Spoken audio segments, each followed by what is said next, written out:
Baik, selamat sore untuk kita semua.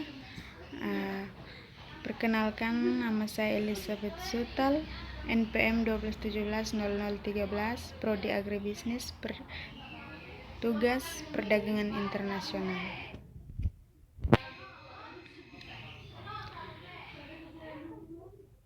Kurva equilibrium parsial tarif. Pengertian keseimbangan parsial.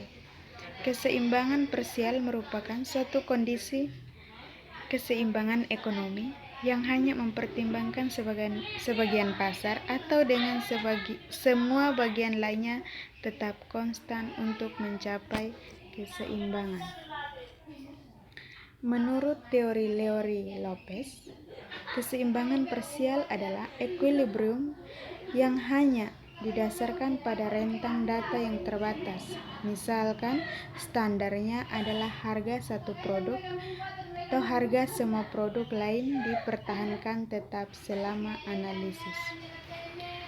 Permintaan dan penawaran model adalah equilibrium parsial model yang lain di mana clearance atau pembersihan di pasar beberapa spesifik barang diperoleh secara independen dari harga dan kuantitas dia di pasar lain.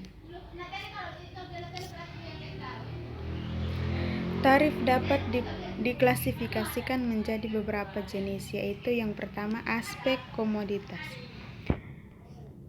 Tarif ekspor sebenarnya memiliki potensi menyurutkan arus ekspor negara yang bersangkutan. Biasanya hal ini disebabkan pemerintah mengalami kesulitan dalam mengumpulkan pendapatan untuk kas negara. Contoh negara itu seperti Ghana dan Brasil.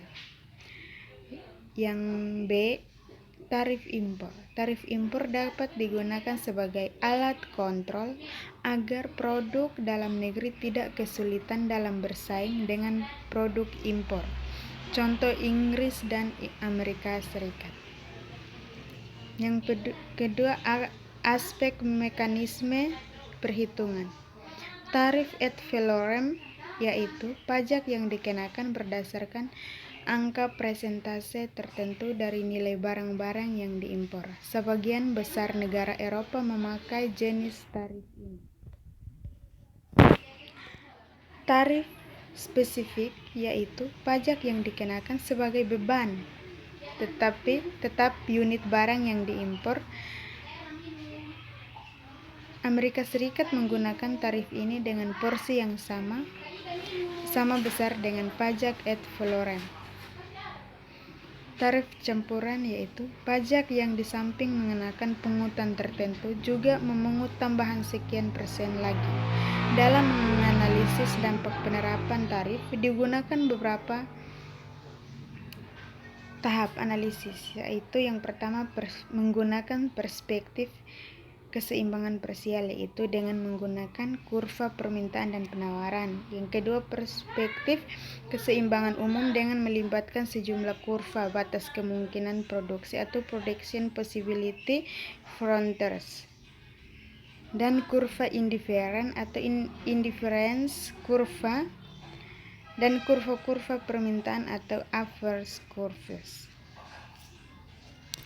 Nah, ini kurva equilibrium atau kurva keseimbangan. Nah, ini menghubungkan antara kurva permintaan dan kurva penawaran. Kurva penawaran yang SX, sedangkan kurva permintaan yang DX. Nah, dari kurva tersebut ada penjelasan bahwa DX dan SX, kurva permintaan dan penawaran. DX dan SX melambangkan kurva permintaan serta kurva penawaran komoditi X di dua negara. Nah, dalam kondisi perdagangan bebas, harga pada komoditi C adalah PX, berarti PX sama dengan 1 dolar per unit komoditi. Dua negara akan mengonsumsinya sebanyak 70 kali AB, berarti dari 0 sampai ke 70. 10 kali akan dikonsumsi oleh Aceh ini. Di antaranya merupakan produksi domestik, sedangkan 60 kali dikonsumsi oleh C sampai B. Harus diimpor dari negara lain. Jika negara 2 memberlakukan tarif sebesar 100% terhadap komoditi X, maka PX melonjak menjadi 2 dolar per unit. Itulah harga yang harus ditanggung oleh konsumen di negara 2. Sedangkan harga bagi konsumen dunia tidak berubah. Akibatnya, penduduk negara 2 akan menurunkan tingkat konsumsinya sebanyak 50 kali atau dari G ke H, serta mengubah komposisinya 20 kali, yaitu GJ. Ini merupakan produk domestik, sedangkan 30 kali itu oleh J sampai H harus diimpor dari negara lain. Dengan demikian, dampak pemberlakuan tarif terhadap konsumsi domestik bersifat negatif, yakni sebesar min 20 kali atau BN. Sementara itu, dampak terhadap produksi meningkat bersifat positif, yakni sebesar 10 kali CKM. Namun, secara keseluruhan, pemberlakuan tarif itu merugikan perdagangan, yaitu minus 30 kali BN tambah CM dari daerah BN ditambah CM, meskipun ia memberi pemasukan pada pemerintah negara 2 sebanyak 30 dolar, yaitu dari MJHN.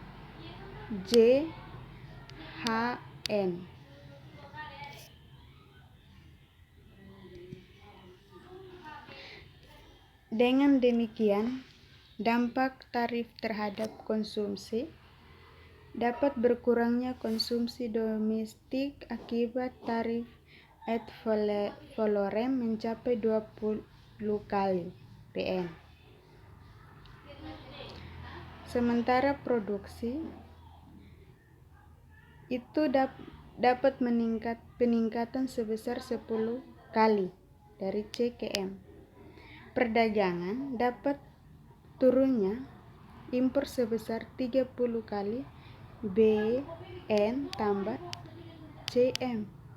Penerimaan pemerintah, terciptanya pemasukan pemerintah sebesar 30 dolar.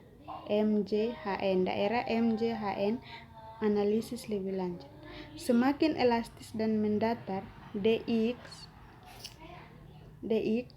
kenaikan harga akibat tarif akan menimbulkan dampak konsumsi atau consumption effect. Semakin elastis SX, kenaikan harga akibat tarif akan menimbulkan dampak produksi atau production effect. Semakin elastis DX dan SX, kenaikan harga akibat tarif akan meningkatkan dampak perdagangan atau trade effect dan memperkecil dampak pendapatan atau revenue effect bagi pemerintah. Sekian dan terima kasih.